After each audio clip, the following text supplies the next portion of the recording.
Ang halimuyak ng matamis na banilya. Isang napakasimple at karaniwang amoy na madalas nating malanghap sa mga panaderya tuwing madaling araw o sa mga mamahaling pabango na ibinebenta sa mga malalaking pamilihan. Sino ang mag-aakala na ang amoy na ito ang magiging mitsa ng tuluyang pagkasira ng aking pamilya? Hindi isang matalim na patalim, hindi rin isang nakakabinging putok ng baril, kundi ang banayad at nakakasukang amoy ng pabango na nanuot sa mga hibla ng damit ng aking asawa. Kung iisipin, nakakatawa kung paanong ang isang napakasimpleng bagay ay kayang magpabagsak sa mundong maingat mong itinayo, inalagaan, at pinrotektahan sa loob ng napakaraming taon. Tuwing sasapit ang araw ng linggo, ang aming bahay dito sa isang tahimik at makipot na eskinita sa lungsod ng Marikina ay nagigising sa isang pamilyar na ingay. 4:00 pa lamang ng madaling araw, bago pa man sumikat ang araw, at habang ang karamihan sa aming mga kapitbahay ay mahimbing pang natutulog, ay gising na ako. Rinig na rinig ko ang malalayong ugong ng mga tricycle na naghahatid ng mga mamimili sa palengke ng bayan, kasabay ng pamilyar na sigaw ng magtataho na naglalako ng kanyang mainit na paninda. Sa aming maliit ngunit malinis na kusina, pamilyar ang sayaw ng aking mga kamay. Naggigisa ako ng maraming bawang na ang amoy ay mabilis na pumupuno sa buong kabahayan, sinusundan ng pagpalo ng mga itlog sa kawali, at ang pagpiprito ng daing na bangus na nabili ko pa kahapon sa tindahan ni Aling Nena. Isa akong karaniwang Pilipinang ina. Lumaki ako sa paniniwalang ang kaligayahan ng isang babae ay nasusukat sa tibay ng kanyang pamilya. Ibinuhos ko ang lahat ng aking lakas, oras, at pagmamahal para sa aking asawa at anak. Sa aking paningin noon, ako na ang pinakamaswerteng babae sa buong Pilipinas. Mayroon akong tahimik na buhay, isang napakatalino at bibong 5 taong gulang na anak na nagngangalang Tala, at isang asawang nagngangalang Benji. Si Benji ay hindi lang gwapo, kundi mukhang napakaprotektibo sa aming kinabukasan. Nakilala ko siya noong pareho pa kaming nag-aaral sa kolehiyo. Sabay naming pinaghirapan ang pag-abot sa aming mga pangarap. Nang magpasya kaming magpakasal sa isang maliit na simbahan, ipinangako namin sa harap ng Diyos na magsasama kami sa hirap at ginhawa, at naniwala ako doon ng buong puso. Si Benji ay may matibay na paniniwala na ang kalusugan ang pinakamahalagang yaman ng tao, lalo na ngayon na pareho na kaming nasa edad 35. Kaya naman, naging mahigpit na panatanan niya na tuwing linggo ng umaga, aalis siya patungo sa isang malaking himnasyo sa sentro ng lungsod upang magpalakas ng katawan at magbuhat ng mga bakal. Tuwing lalabas siya ng aming silid matapos maligo, suot niya ang kanyang mamahaling kamiseta at mahabang salawal na gawa sa espesyal na telang sumisipsip ng pawis. Sa kanyang malapad na balikat ay nakasabit ang isang malaking itim na bag na puno ng kanyang mga kagamitan. Amoy na amoy ko ang sabong panlalaki na ginagamit niya. Halatang handang-handa siyang magpatulo ng pawis para sa kanyang kalusugan. Hahalikan niya ako sa noo ng may buong pagmamahal, isang halik na palagi kong inaasahan, at sasabihin kailangan niyang magbuhat ng mabibigat na bakal upang humaba pa ang kanyang buhay. Gusto niya raw kaming maalagaan ni Tala hanggang sa aming pagtanda. Gusto niya raw makita ang pagtatapos ni Tala sa kolehiyo at ang paglakad nito patungo sa altar. Buong puso ko siyang sinusuportahan sa panatang ito. Ipinagmamalaki ko pa nga siya sa mga kumari ko sa aming barangay. Ang kanilang mga asawa kasi ay lumalaki na ang mga tiyan at nagkakasakit sa walang humpay na pag-inom ng alak sa kanto tuwing dulo ng linggo, habang ang asawa ko ay disiplinado at responsable. Pagkatapos ng aming masaganang almusal, kung saan masayang nagkukuwento si Tala tungkol sa kanyang mga napanood na palabas o sa mga kalaro niya sa labas, magpapaalam na si Benji. Luluhod siya upang pantayan ang taas ni Tala. Hahalikan ng matambok na pisngi ng aming anak at magbibili na huwag maging pasaway sa akin. Matapos iyon, sasakay na siya sa aming sasakyan. Palagi kong sinusundan ng tingin ang sasakyan hanggang sa mawala ito sa kanto. Isang ngiti ng pagkakontento ang nakapaskil sa aking mga labi. Ang natitirang oras ko sa araw ng linggo ay nakalaan lamang kay Tala. Dinadala ko siya sa isang pampublikong languyan malapit sa aming barangay upang turuan siyang lumangoy. Tuwang-tuwa siya tuwing nararamdaman ang malamig na tubig, lalo na kapag napakainit ng sikat ng araw. Ang kanyang halakhak habang naglalaro sa tubig ang paborito kong musika. Binabayaran nito ang lahat ng pagod ko sa buong linggo. Ngunit sa isang partikular na araw ng linggo, isang araw na tila ba sinadya ng tadhana upang gisingin ako sa isang napakahabang bangungot, may nagbago. Habang nakababad kami sa mababaw na bahagi ng languyan at tinuturuan ko siyang pumadyak sa tubig, napansin ko ang biglaang pagbabago sa kanyang mukha. Nawala ang kanyang mga matatamis na ngiti. Ang kanyang mga mata ay nakatingin lamang sa kawalan, tila may malalim at mabigat na iniisip na hindi akma sa isang batang 5 taong gulang lamang. Tinanong ko siya kung pagod na ba siya o giniginaw dahil kanina pa kami nakababad sa tubig, ngunit umiling lamang siya. Dahan-dahan siyang lumapit sa akin.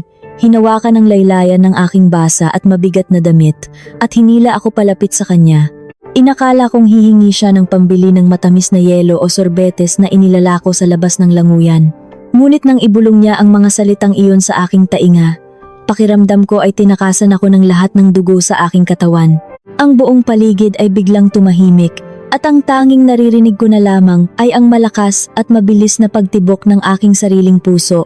"Inay," sabi niya sa boses na napakahina, ngunit kasing talim ng basag na bote na direktang tumusok sa aking dibdib. Hindi naman po nag-e-ehersisyo si Itay. Tumawa ako ng hilaw, isang tawa na pilit kong ginawa upang itago ang kaba na biglang sumibol sa aking tiyan. Iniisip ko na nagbibiro lamang ang aking anak o baka may napanood lang siya sa telebisyon. Ipinaliwanag ko sa kanya ng mahinahon na nagbubuhat ng bakal ang kanyang ama, kaya iyon ay isang napakabigat na ehersisyo. Ngunit tinitigan ako ni Tala ng buong seryoso. Wala ni katiting na kasinungalingan sa kanyang mga inosenteng mata. Ipinagpatuloy niya ang kanyang kwento na parang pinipiga ang aking puso. Sabi niya, hindi raw amoy pawis o amoy maasim ang mga damit ng kanyang ama pag-uwi, hindi tulad ng amoy ng kanyang tiyuhin kapag naglalaro ng basketball sa kanto tuwing hapon. Laging mabango ang damit ni Itay, amoy matamis na banilya, at ang pinakamasakit sa lahat, idinagdag niya na ang amoy na iyon ay kapareho ng sabon ni Tita Sandra. Parang huminto ang pag-ikot ng mundo. Sandra, isang pangalan mula sa nakaraan, isang dating kakilala, isang babaeng matagal ko nang hindi nakikita, at hindi ko na kailanman inisip na magiging bahagi pa ng aming buhay. Paanong nalaman ng 5 taong gulang kong anak ang pangalan at amoy ni Sandra? Nanginginig ang aking mga kamay nang hawakan ko ng mahigpit ang mga basa at liliit na balikat ni Tala. Tinanong ko siya kung kailan siya dinala ng kanyang ama kay Sandra. Sagot ng aking inosenteng anak, nangyari daw iyon ng ilang beses habang ako ay abala sa pamamalengke o nang minsan ay dumalo ako sa isang buong araw na pagpupulong ng mga kababaihan sa aming barangay. Sabi raw ni Benji sa kanya, ay bibili lang sila ng gasolina para sa sasakyan, ngunit nagpupunta sila sa isang napakalaking bahay na may puting duyan sa harap, doon sa malayo at mataas na lugar sa Antipolo. Pinaiiwan daw siya ni Benji sa loob ng sasakyan at binibigyan ng telepono upang maglaro upang hindi siya mainip. Ngunit minsan daw ay naiihi siya kaya pumasok siya sa loob ng malaking bahay at doon niya naamoy ang matamis na banilya sa loob ng kanilang malapalasyong palikuran. Walang batang makakaimbento ng ganoong klasing detalye. Hindi ko na malayang tumutulo na pala ang aking mga luha, humahalo sa tubig ng languyan. Niyakap ko ng napakahigpit si Tala, itinatago ang aking basag na mukha sa kanyang maliit na balikat. Ang mga linggo na inakala kong perpekto, ang mga sakripisyo ko para sa pamilyang ito, ay isa palang napakalaking kasinungalingan. Isang kasinungalingan na unti-unting lumalamon sa aking pagkatao. Umuwi kami ng maaga. Ang biyahe pabalik sa aming bahay ay tila naging isang habambuhay na pagdurusa. Pinilit kong kalmahin ang aking isip. Baka naman mali lang ang pagkakaintindi ni Tala. Baka kamukha lang ni Sandra. Humanap ako ng libu-libong dahilan upang ipagtanggol ang lalaking pinangakuan ko sa harap ng dambana. Kailangan kong makasiguro. Kailangan kong makita ng aking sariling mga mata ang ebidensya bago ko sirain ang sarili kong pamilya. Pagsapit ng tanghali, habang naghihintay ako sa pag-uwi ng aking asawa, nakaupo lamang ako sa aming lumang upuan. Ang mga mata ko ay nakapako sa pinto.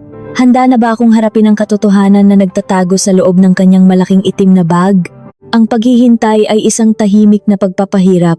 Bawat pag-ikot ng kamay ng orasan sa aming lumang dingding ay tila isang mabigat na hakbang patungo sa aking sariling bitayan.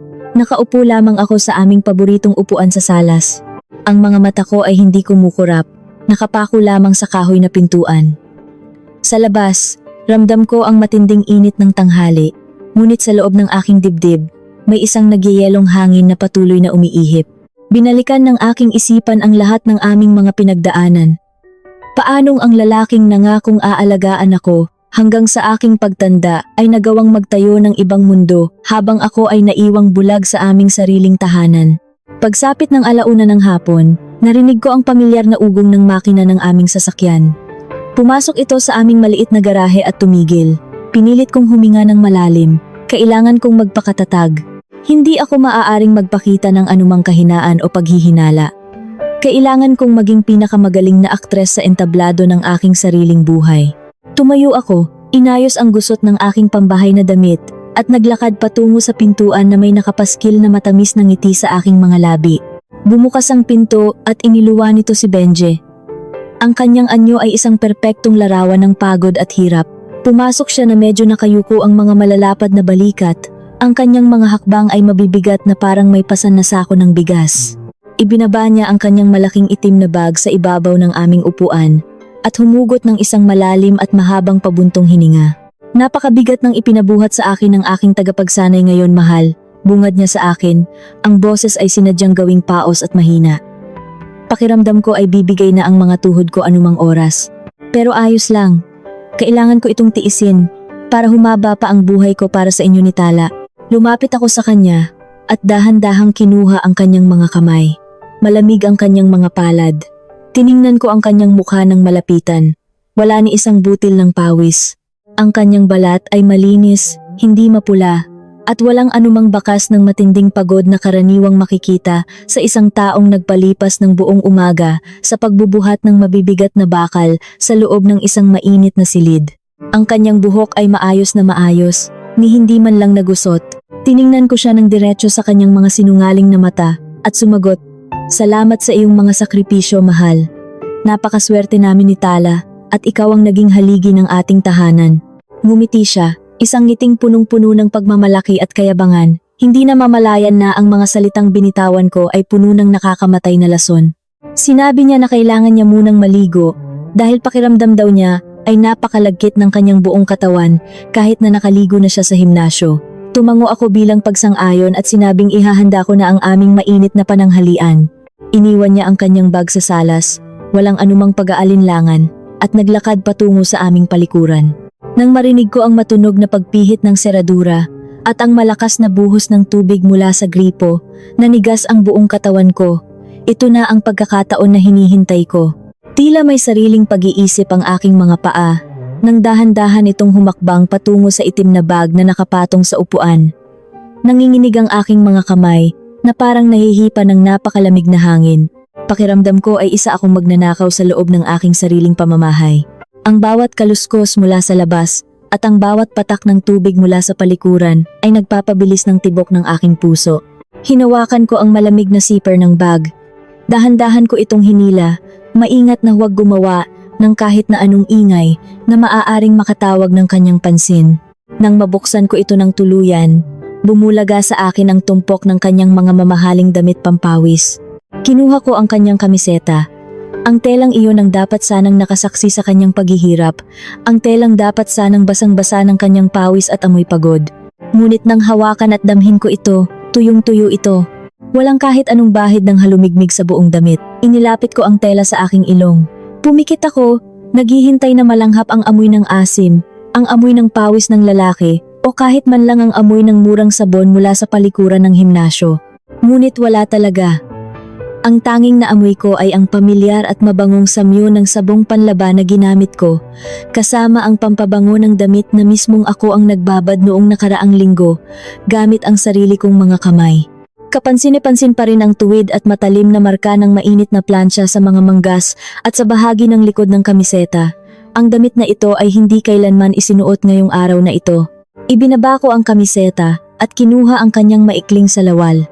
Katulad ng nauna, ito ay malinis at walang anumang gusot na magpapatunay na ginamit ito sa paggalaw o pagtakbo. Sumunod kong kinuha ang makapal na tuwalya na dapat sana ay ginamit niya sa pagpupunas ng kanyang sarili matapos maligo bago umuwi. Ang tuwalya ay tuyong-tuyo rin at napakalambot pa ng mga hibla nito. Kung ginamit niya ito sa pagligo, dapat ay basa ito, mabigat at malamig dahil matagal na nakakulong sa loob ng madilim at kulob na bag. At ang huli kong sinuri ay ang malaking bote ng kanyang inuming protina. Binuksan ko ang mahigpit na takip nito. Ang loob nito ay malinis at makintab. Walang kahit anong natirang likido, walang amoy ng matamis na gatas o tsokolate. Hindi ito ginamit, hindi ito binuksan. Bumagsak ang aking mga tuhod sa malamig na sahig ng aming salas. Hawak-hawak ko pa rin ang kanyang tuyong kamiseta sa aking dibdib. Ang bag na ito, ang mga malilinis na damit na ito, ay ang mga piping saksi na sumisigaw ng napakasakit na katotohanan. Lahat ng kanyang sinabi, lahat ng kanyang mga malalambing na paalam tuwing linggo ng umaga, lahat ng kanyang mga kwento tungkol sa matinding sakit ng katawan at mga mababait na tagapagsanay, lahat ng iyon ay isang napakalaking kasinungalingan. Dinadala niya ang bag na ito palabas ng aming bahay. Iniiwan sa isang tabi kung saan man, habang siya ay nagpapakasaya at nagpapakaligaya sa piling ng ibang babae. Sa piling ng babaeng may amoy ng matamis na banilya. Sa piling ni Sandra, hindi ko na mapigilan ang pagtulo ng aking mga luha. Pumatak ito ng sunod-sunod mula sa aking mga mata, binabasa ang kamiseta na mahigpit kong hawak. Hindi ito luha ng panghihinayang o pagkawala, kundi luha ng matinding galit at panlulumo sa aking sariling katangahan. Paano ko nagawang maging bulag sa napakahabang panahon? Paano ko nagawang maniwala sa bawat kasinungalingang lumalabas sa kanyang mga labi habang pinagmumukha niya akong tanga sa harap ng ibang tao at sa harap ng aking sariling anak?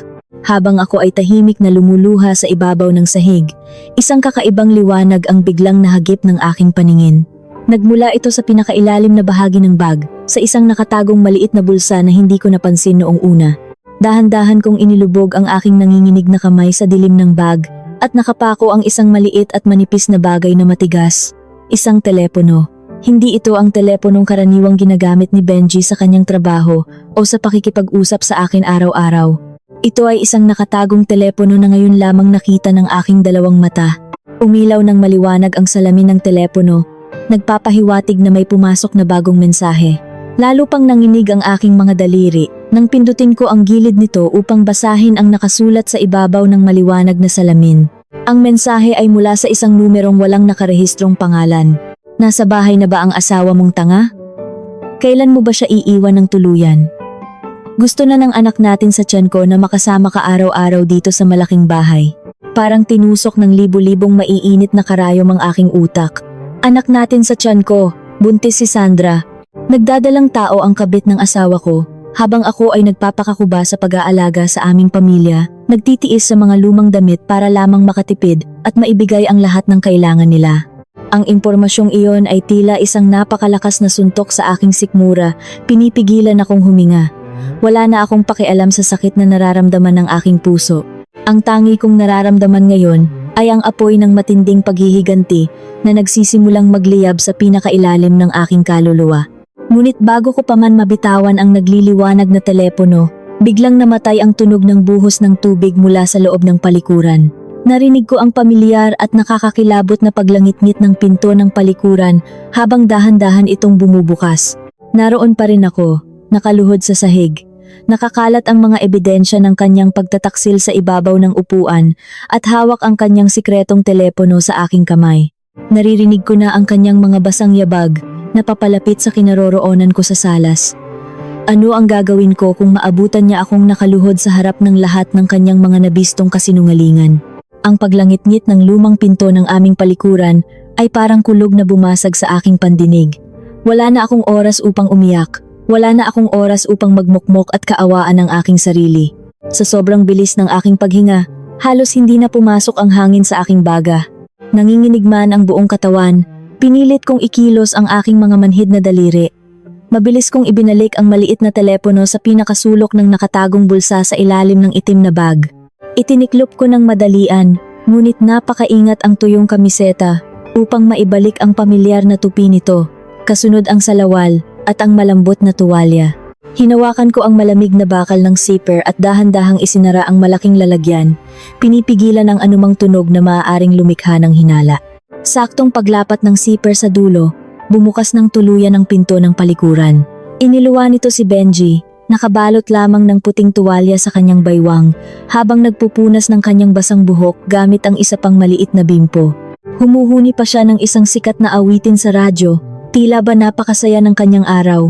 Nakaluhod pa rin ako sa sahig. Mabilis kong hinablot ang isang lumang basahan na malapit sa paanan ng aming upuan at nagpanggap na kinukuskos ang isang kathang-isip na mantsa sa ibabaw ng makintab na sahig. "Ano ang ginagawa mo diyan sa lapag, mahal?" tanong niya. Ang kanyang boses ay napakakalmado, walang bahid ng anumang kaba o pagkakasala, tila isang inosenteng asawa na nagtatanong sa kanyang kabiyak. Napalunok ako. Ang laway ko ay tila naging buhangin na bumaon sa aking lalamunan.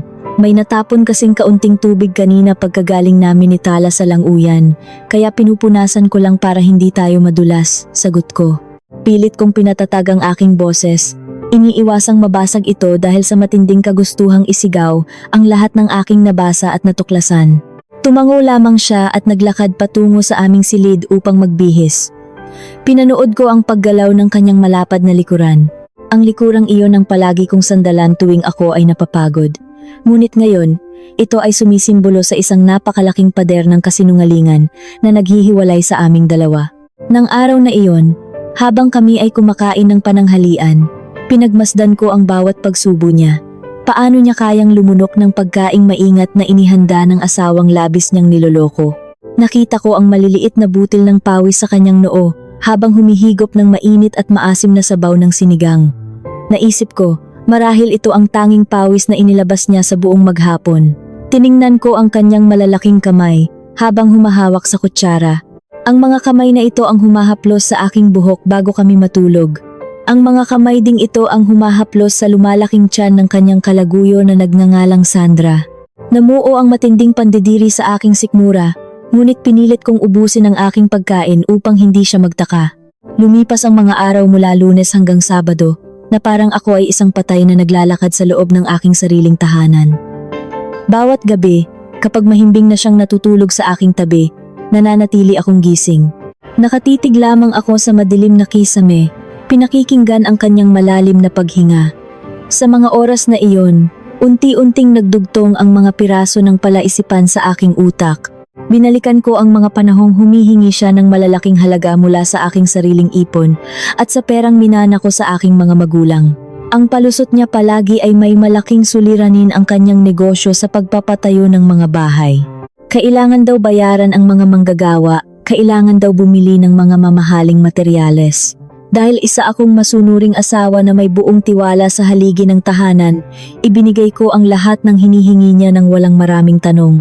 Ngayon, malinaw na sa akin kung saan napunta ang lahat ng aming yaman. Ginamit niya ang aking pawis at dugo upang bumuo ng isang palasyo para sa iba. Kailangan ko ng patunay. Hindi sapat ang isang mensahe sa telepono o ang tuyong damit sa loob ng bag. Kilala ko si Benji. Napakagaling niyang maghabi ng mga kwento at baligtarin ang sitwasyon. Kapag kinumpronta ko siya ngayon ng walang matibay na ebidensya, paniguradong itatanggi niya ang lahat at baka sabihin pa niyang nababaliw lamang ako. Kailangan kong makita ng aking sariling mga mata ang babaeng iyon. Kailangan kong malaman kung saan nila ginagastos ang perang ninakaw niya sa kinabukasan ng aming anak. Pagsapit ng sumunod na araw ng linggo, handa na ang aking puso at isip para sa aking plano. Bago pa man sumikat ang araw, nagpanggap akong namimilipit sa matinding sakit ng tiyan. Gumulong-gulong ako sa ibabaw ng kama habang hawak ang aking sikmura. Nag-aalalang lumapit sa akin si Benji. Hinawakan ang aking noo upang suriin kung mayroon akong lagnat. Ngunit sa likod ng kanyang kunwaring pag-aalala, nakita ko sa kanyang mga mata ang isang mabilis na kislap ng ginhawa nang sabihin kong hindi ako makakasama sa paglangoy ni Tala at kailangan kong magpahinga sa bahay.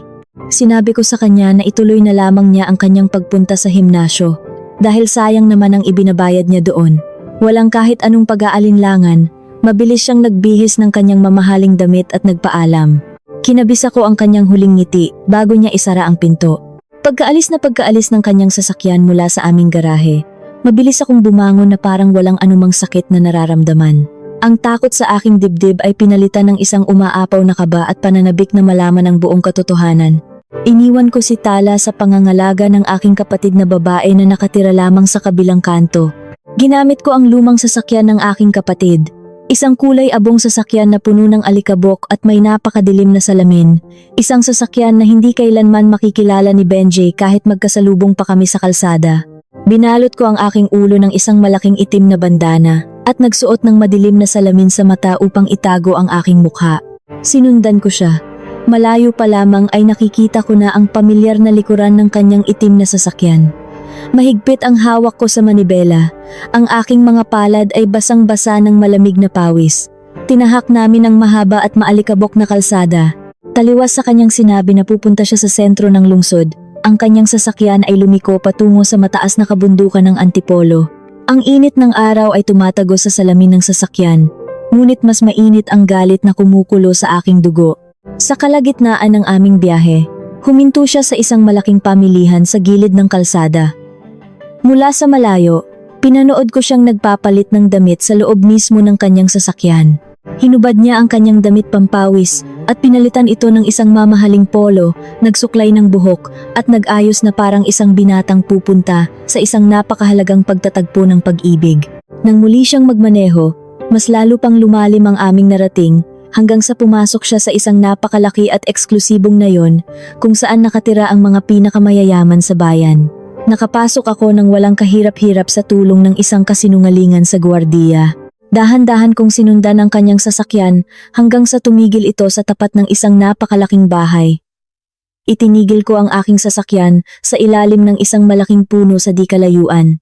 Nang ibaling ko ang aking paningin upang tingnan ang kabuuan ng bahay na kanyang pinuntahan, halos tumigil ang pagtibok ng aking puso at nanigas ang buong katawan ko. Ano ang nakita ko sa harapan ng bahay na nagpatayo ng lahat ng balahibo sa aking katawan? Isang napakalaking bahay na may kakaibang hugis ng bubong. Iyon ang unang bagay na nakita ng aking lumuluhang mga mata. Hindi lamang ito isang ordinaryong bahay ng isang mayaman. Habang pinagmamasdan ko ang bawat detalye nito mula sa loob ng madilim na sasakyan, pakiramdam ko ay pinipiga ang aking puso ng isang nakikitang kamay. Ang mga malalapad na bintanang salamin na sumasalo sa sikat ng araw sa umaga, ang malawak na balkonahe sa ikalawang palapag na may disenyong dahon sa mga bakal, at higit sa lahat, ang puting duyan na gawa sa kahoy sa harapan ng luntiang damuhan. Hindi ito isang pamilyar na bahay dahil nakita ko na ito sa mga palabas. Pamilyar ito dahil ako mismo ang gumuhit nito. Bumalik ang aking isipan 5 taon na ang nakalilipas. Ako ay pinagbubuntis pa lamang si Tala noon. Nakatira pa lamang kami sa isang maliit at inuupahang kwarto na sobrang init kapag tanghali at tumutulo ang bubong kapag umuulan. Isang gabi, habang hinihintay ko siyang umuwi mula sa trabaho, gumuhit ako sa isang lumang pirasong papel gamit ang isang padpod na lapis. Iginuhit ko ang aking pangarap na bahay. Inilagay ko ang lahat ng detalyeng gusto ko, kabilang ang puting duyan kung saan ko sana uuguin ang aming magiging anak para makatulog ng mahimbing. Nang dumating si Benji, ipinakita ko iyon sa kanya nang may malaking kinang sa aking mga mata. Ano ang ginawa niya? Pinagtawanan niya lamang ako. Sinabi niyang masyadong magastos ang ganoong disenyo at kailanman ay hindi namin kayang maabot ang ganoong kalaking halaga dahil mga hamak na empleyado lamang kami. Sinabihan niya akong gumising sa katotohanan at huwag mangarap ng mga bagay na para lamang sa mga mayayaman. Ngunit ngayon, ang aking iginuhit na pangarap ay nakatayo ng buong gilas sa aking harapan. Ipinatayo niya ang aking pangarap, hindi para sa akin, kundi para sa ibang babae. Ginamit niya ang aking pera, ang aking pawis, ang aking pagtitiis, at ang aking sariling disenyo upang bigyan ng palasyo ang kanyang kalaguyo.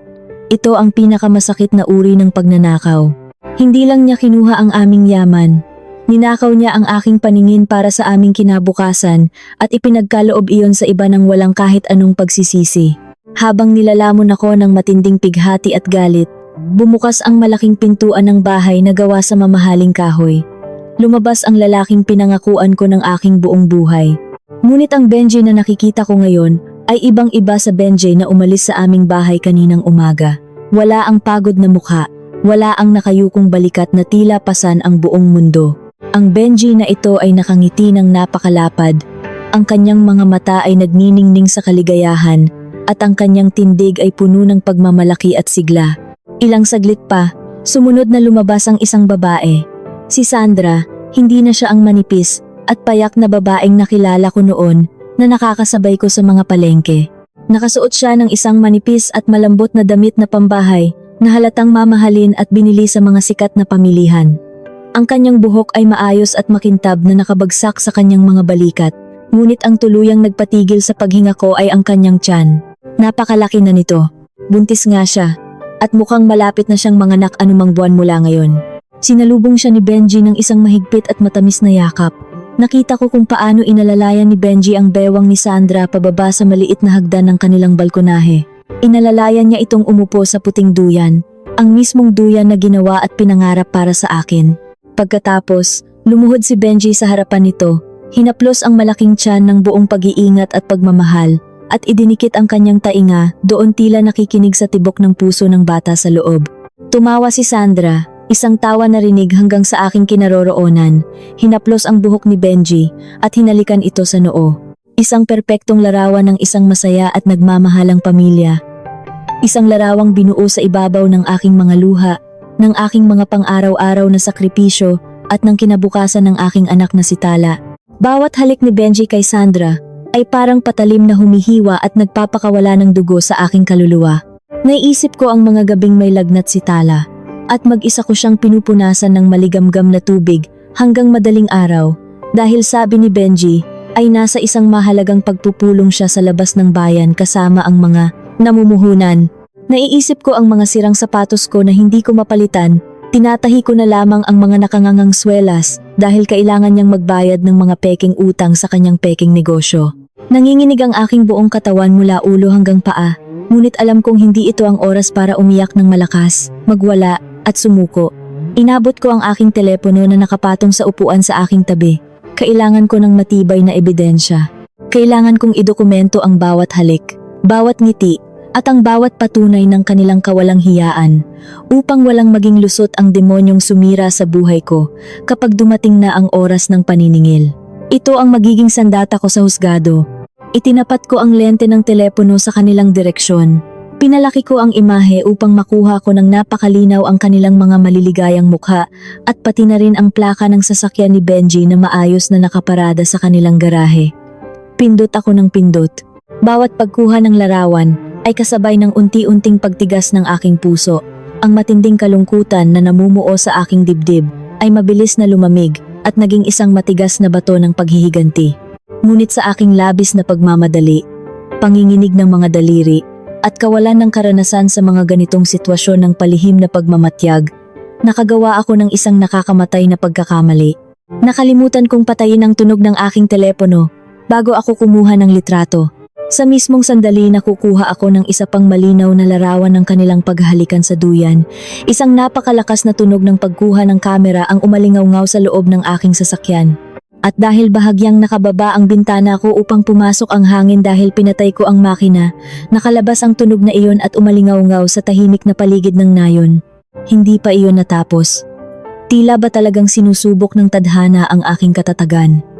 Kasabay ng pagtunog ng kamera, biglang nagring ng napakalakas ang aking telepono. May tumatawag. Ang malakas na musika ng telepono ay tuluyang bumasag sa mapayapang umaga ng mga magkakalaguyo. Tumigil sa pagtawa si Benji. Nawala ang matamis na ngiti sa kanyang mga labi. Dahan-dahan siyang lumingon sa direksyon ng kalsada. Ang kanyang mga makakapal na kilay ay nagsalubong, at ang kanyang matatalim na mata ay dumiretso sa pagkakapako sa madilim at maalikabok na sasakyan ng aking kapatid kung saan ako nakatago. Bumitaw siya sa tiyan ni Sandra. Tumayo siya at unti-unting humakbang patungo sa mababang bakod ng kanilang bahay. Ang paningin ay hindi inaalis sa aking kinaroroonan. Bawat hakbang niya palapit sa akin ay kasabay ng paghinto ng paghinga ko. Paano ako makakatakas ngayon kung tuluyan siyang lumapit at silipin ang loob ng madilim na salamin ng aking sasakyan?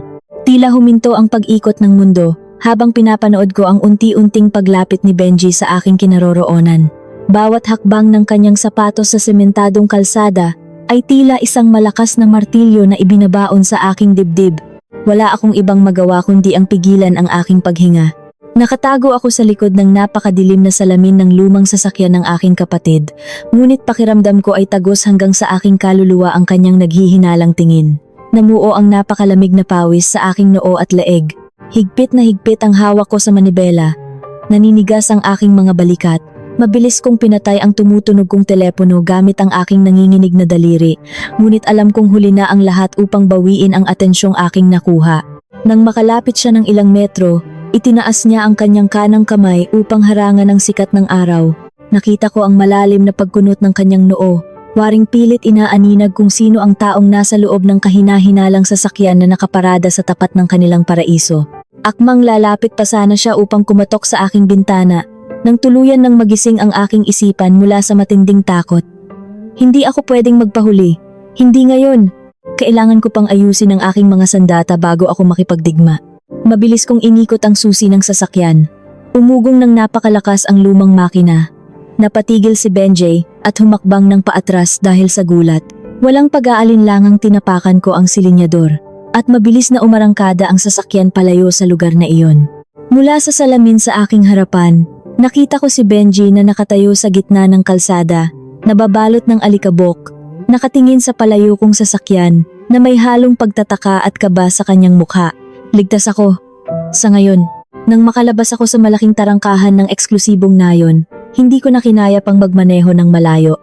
Itinigil ko ang sasakyan sa isang masukal at walang taong bahagi ng kalsada pababa ng Antipolo. Ibinaba ko ang aking ulo sa manibela at doon ko inilabas ang lahat ng sakit.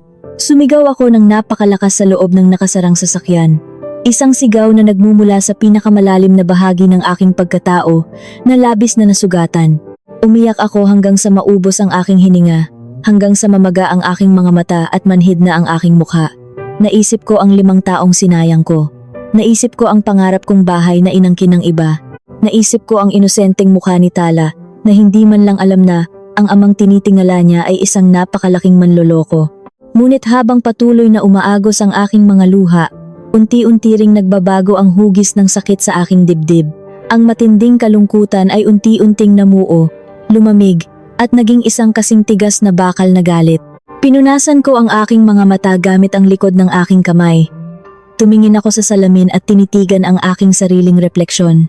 Ang babaeng nakikita ko ngayon ay hindi na ang mahinang asawa na sunod-sunuran sa kanyang asawa. Ang babaeng ito ay isang inang handang pumatay para sa kinabukasan ng kanyang anak. Hindi na ako iiyak. Tapos na ang oras ng pagluluksa. Panahon na para maningil.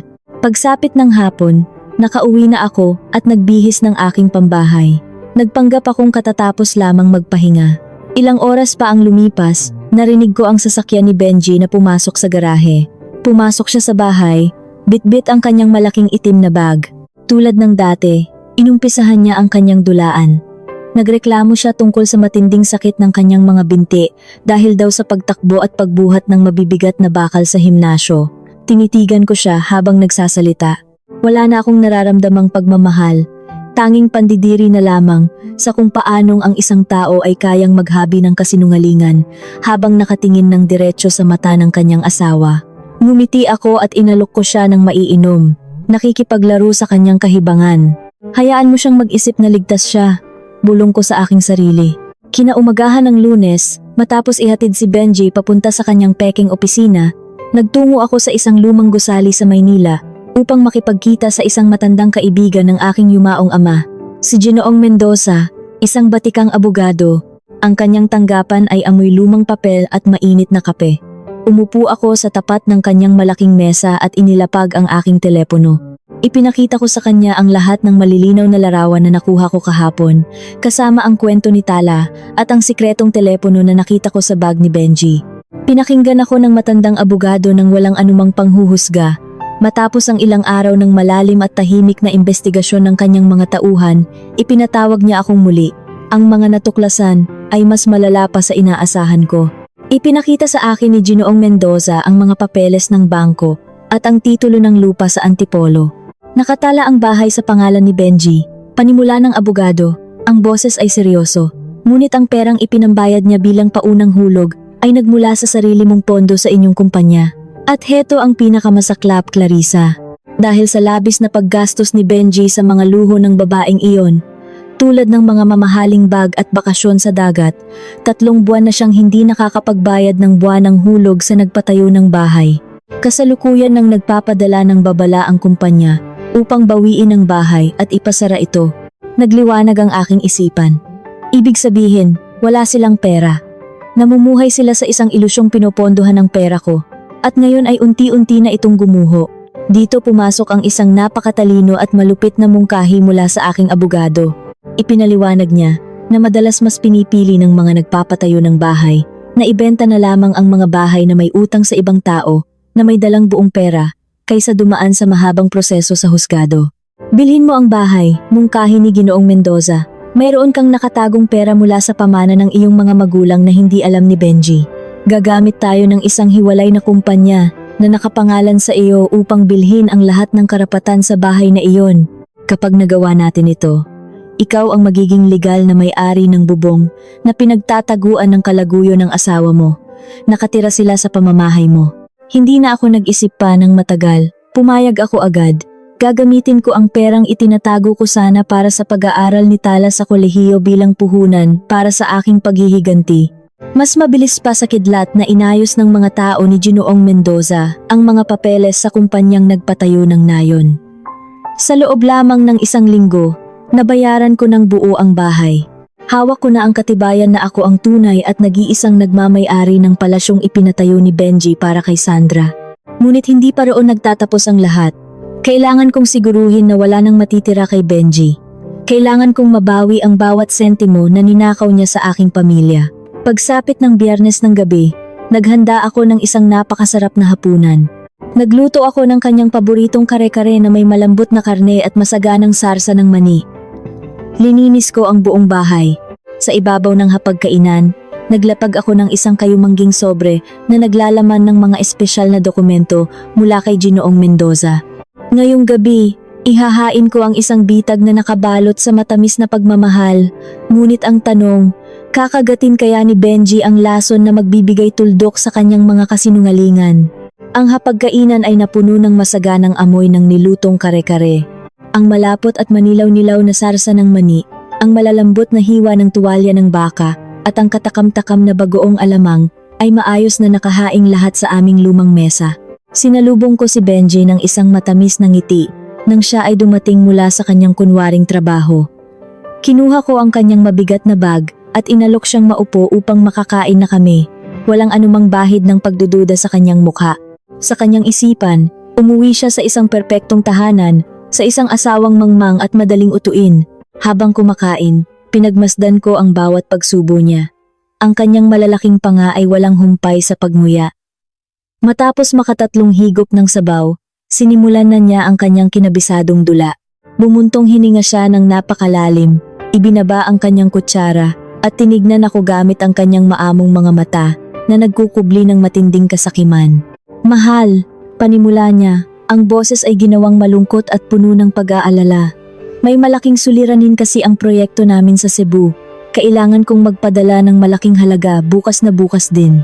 Kung hindi, makakansela ang aming kontrata at mawawala ang lahat ng pinuhunan natin. Baka pwedeng makahiram muli ng kaunting halaga mula sa natitira mong ipon. Ibalik ko rin sa katapusan ng buwan, pangako. Ipapasok ko agad sa bangko mo kapag nabayaran na kami ng mga namumuhunan. Sa loob-loob ko ay gusto ko siyang sabuyan ng mainit na sabaw sa mukha. Alam kong ang hinihingi niyang pera ay hindi para sa negosyo sa Cebu, kundi pambayad sa nagpatayo ng bahay sa Antipolo dahil nakakatanggap na siya ng mga sulat ng paniningil. Pinilit kong panatilihin ang maamong ngiti sa aking mga labi. Tumango ako ng dahan-dahan, tila isang masunuring asawa na handang ibigay ang lahat para sa asawa. Siyempre, mahal, sagot ko sa napakalambing na tono. Walang problema. Para naman ito sa kinabukasan natin at ni Tala, hindi ba? Ako pa ba ang tatalikod sa iyo sa oras ng pangangailangan? Nagliwanag ang mukha ni Benji. Hindi niya inaasahan na magiging ganoon kadali ang paghingi niya ng pera. Ngunit bago pa man siya makapagsalita ng pasasalamat, tumayo ako at naglakad patungo sa aking kabinet. Kinuha ko ang isang makapal na kayumangging sobre na naglalaman ng mga dokumentong inihanda ni Ginoong Mendoza. Inilapag ko ito sa ibabaw ng mesa, sa mismong tabi ng kanyang pinggan, kasama ang isang itim na bolpen. Ano ito, mahal? Tanong niya. Medyo naguguluhan habang tinitignan ang makapal na patong ng papel. Mga papeles iyan na ipinaayos ko sa kakilala kong nagtatrabaho sa bangko, paliwanag ko ng walang kurap. Upang mas mabilis mong makuha ang malaking halaga bukas, kailangan mo lang pirmahan iyan bilang formal na pagkilala sa utang, para na rin malinis ang takbo ng ating buwis, at walang maging suliranin ang negosyo mo sa pamahalaan. Isang simpleng pamamaraan lamang. Dahil sa labis na pagkasabik na makuha ang pera, para mailigtas ang bahay ni Sandra at dahil sa kanyang malaking kumpiyansa na uto-uto ako, Hindi na niya pinag-abalahang basahin ang mga nakasulat sa maliliit na letra. Kinuha niya ang bolpen at pinirmahan ang unang pahina. Sumunod ang ikalawa, ikatlo, hanggang sa huling pahina kung saan inilagay niya ang kanyang buong pangalan at lagda. Ang tunog ng pagkuskos ng kanyang bolpen sa ibabaw ng papel ay parang isang matamis na musika sa aking pandinig. Hindi niya alam na ang pinirmahan niya ay hindi lamang simpleng pag-utang.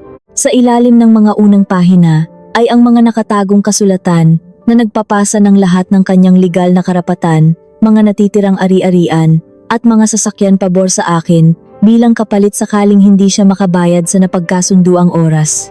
At dahil kinulimbat niya ang aming pondo sa mag-asawa ng walang pahintulot, matagal na siyang bagsak sa kanyang obligasyon.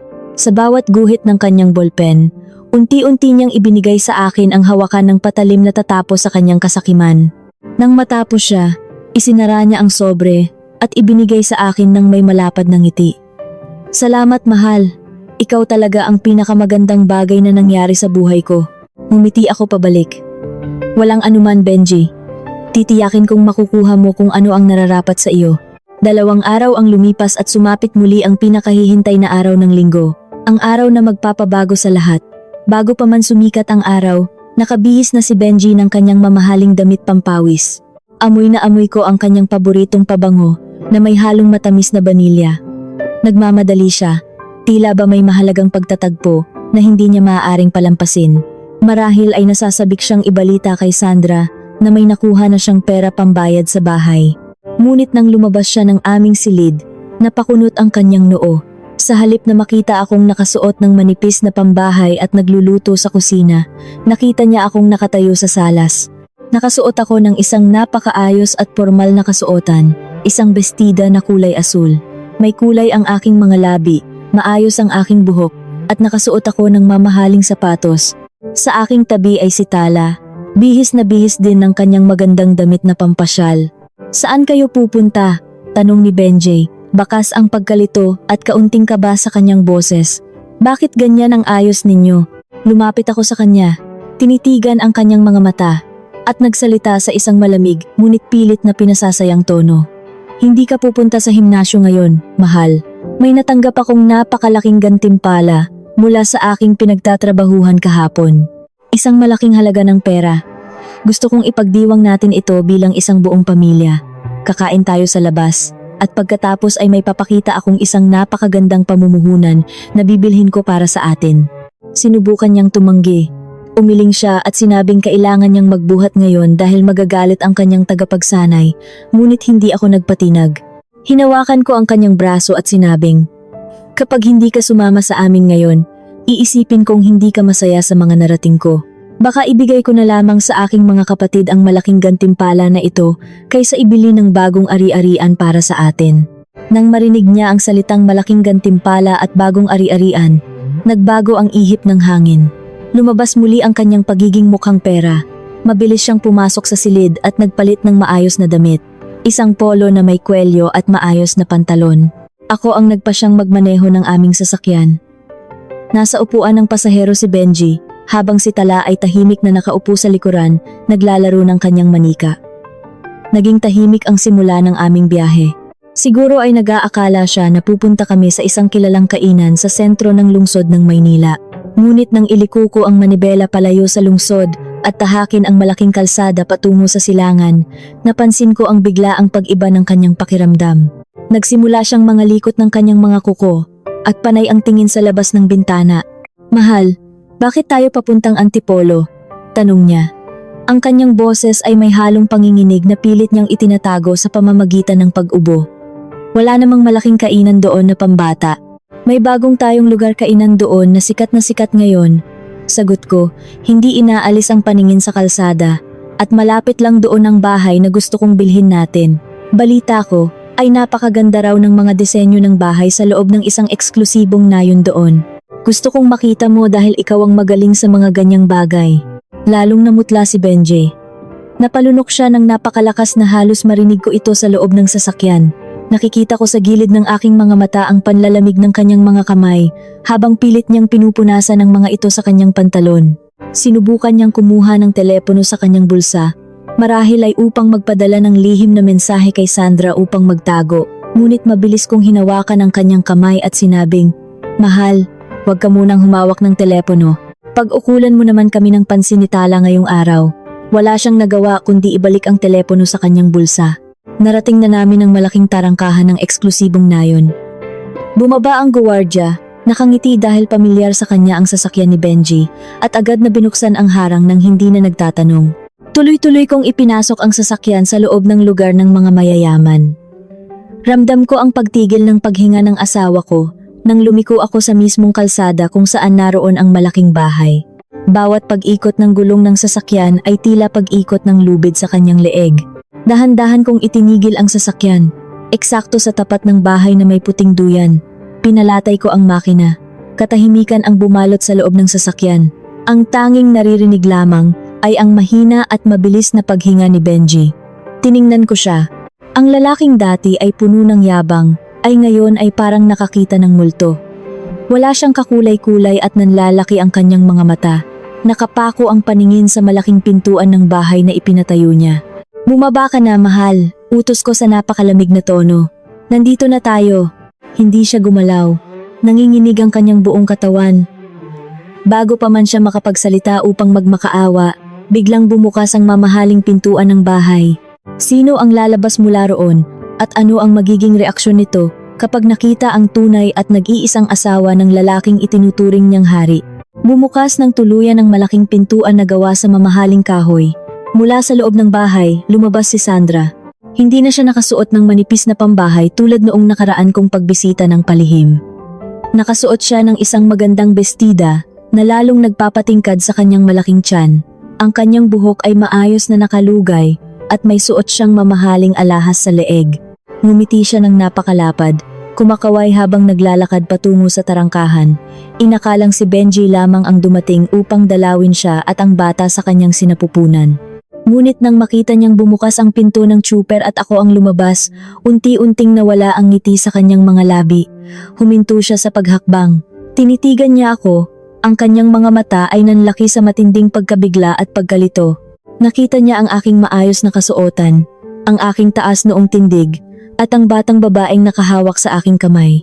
Lumipat ang kanyang paningin sa upuan ng pasahero kung saan nakaupo si Benji, na ngayon ay namumutla at nanginginig, hindi magawang lumabas ng sasakyan. Bumaba ako at pinagbuksan ko ng pinto si Tala. Mahigpit kong hinawakan ang kamay ng aking anak. Lumakad kami papalapit sa tarangkahan. Naiwan si Benji na nakapako sa loob.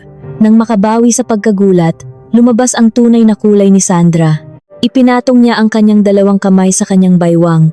Ipinapakita ang kanyang malaking tiyan bilang isang sandata ng pagiging biktima at panunumbat. "Sino kayo at bakit kayo nandito?" sigaw ni Sandra. Ang kanyang boses ay matinis at puno ng pagkamuhi. "Benji, bakit mo dinala ang babaeng ito rito? Diba sinabi mo sa akin na matagal na kayong hiwalay at inaayos na ang inyong mga papeles? Umalis kayo sa pamamahay ko bago ako tumawag ng mga guwardiya."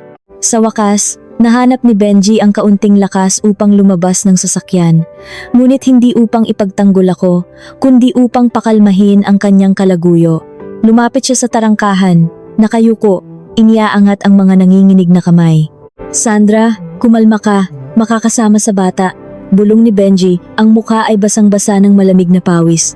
Hindi ako sumigaw, hindi ako nanabunot o gumawa ng iskandalo. Tinitigan ko si Sandra ng diretso sa kanyang mga mata, pinasadahan ng tingin ang kanyang tiyan hanggang sa kanyang mamahaling sapatos. "Ako si Clarissa, ang asawa ng lalaking kasalukuyan mong sinisigawan," sagot ko sa isang boses na napakalamig at napakakalma. "At para sa iyong kaalaman, hindi pamamahay mo ang tinutuntungan mo ngayon." Kumunot ang noo ni Sandra. Umismid siya. "Nababaliw ka na ba? Binili ito ni Benji para sa akin." Habang nagtatalo kami, biglang hinila ni Tala ang laylayan ng aking bestida. Itinuro ng kanyang maliit na daliri si Sandra. "Inay," sabi ni Tala sa kanyang inosenteng boses na sapat upang marinig naming lahat. "Siya po ba yung babaeng amoy, matamis na banilya? Siya po ba yung inuupuan ni Itay sa puting duyan habang naghihintay ako sa loob ng mainit na sasakyan noon?" Nanlaki ang mga mata ni Sandra. Napagtanto niya na ang lahat ng kanilang palihim na pagkikita ay matagal na palang nasasaksihan ng aking anak. Bumagsak ang mga balikat ni Benji at napaluhod siya sa sementadong daanan. Tuluyan na siyang umiyak, humihikbi tulad ng isang duwag. Binuksan ko ang aking bag at inilabas ang isang kayumangging sobre. Kinuha ko ang mga dokumentong inihanda ni Ginoong Mendoza na nagpapatunay ng aking pagmamay-ari. Dahan-dahan kong inabot ang mga papeles kay Sandra. Basahin mo, utos ko. 3 buwan nang hindi nagbabayad ng hulog ang asawa ko dahil inubos niya ang pera namin sa iyong mga luho. Babawiin na sana ito ng kumpanya, ngunit binili ko ang kabuuang karapatan ng bahay na ito ng buo at bayad na lahat. Nakatira ka sa bahay ko, Sandra. Binibigyan kita ng 1 oras upang ipunin ang iyong mga damit at lumaya sa pamamahay ko. Kung hindi ay ipapakulong kita sa kasong pagpasok ng walang pahintulot at pagtatago ng mga nakaw na gamit na binili mula sa pondo ng aking negosyo. Napasigaw si Sandra sa matinding galit at pagkabigo. Ibinato niya ang mga papeles sa mukha ni Benji. Pinagsusuntok niya ang nakaluhod na lalaki, isinusumpa ito at tinatawag na sinungaling at walang kwentang hampas lupa. Tumalikod si Sandra at mabilis na pumasok sa loob ng bahay upang mag-impake. Iniiwan si Benji na nakaluhod sa mainit na semento. Gumapang si Benji palapit sa akin. Hinawakan niya ang dulo ng aking sapatos, nagmamakaawa, humihingi ng tawad. Patawarin mo ako, Clarissa, umiiyak na pakiusap niya. Maawa ka sa akin, maawa ka sa ating anak. Ngunit bago pa ako makasagot, narinig namin ang malakas na wangwang ng papalapit na sasakyan. Dumating ang mga sasakyan ng mga alagad ng batas kasama si Ginoong Mendoza. Lumapit ang mga pulis kay Benji at ipinaalam sa kanya na inaresto siya sa kasong paglustay ng pondo at panloloko base sa mga dokumentong mismong siya ang pumirma sa aming hapagkainan noong nakaraang gabi. Isinuot ang malamig na posa sa kanyang mga pulso. Tala, anak, patawad. Humihikbing paalam niya habang inilalaya ng mga pulis. Tumalikod si Tala at nagtago sa aking likuran. Ayoko sa itay na sinungaling, bulong ng aking anak. Iyon ang huling nakita ni Benji, ang tuluyang pagtalikod ng kanyang pamilya bago siya ipinasok sa sasakyan ng mga pulis. Kasunod nito ay ang paglabas ni Sandra, hila-hila ang isang maliit na bag, umiiyak at pinagtatawanan ng mga kapitbahay na nakikismis. Wala siyang dalang kahit anong mamahaling gamit. Dahil binalaan ko siyang ipapakulong ko rin siya kung may kukunin siya. 6 na buwan ang lumipas. Ang bahay sa Antipolo ay hindi ko ibinenta. Sa halip, pinapinturahan ko ito ng kulay puti at ginawa kong isang lugar ng pahingahan para sa amin ni Tala tuwing dulo ng linggo at isang silid aklatan para sa mga batang ulila sa kalapit na barangay. Ang duyan sa harapan ay naging paboritong tambayan namin. Nakulong si Benji na iwang naghihirap habang si Sandra ay umuwi sa kanilang probinsya na baon sa utang at kahihiyan. Nakuha ko ang buong pamamahala ng aming negosyo at mas lalo pa itong lumago. Naging matapang ako at natutong tumayo sa sarili kong mga paa. Akala ko ay tapos na ang lahat ng bagyo sa aming buhay at makakahinga na kami ng maluwag. Ngunit isang maaliwalas na umaga, habang nag-aayos ako ng mga bulaklak sa salas ng bahay sa Antipolo, nakatanggap ako ng isang tawag mula kay Ginoong Mendoza. Ang kanyang boses ay nanginginig at puno ng matinding pagkabahala. Isang tono na hindi ko kailanman narinig sa matapang na abogado. Clarissa, sabi ng abogado, humihinga ng malalim. Kailangan mong pumunta rito sa tanggapan ngayon din.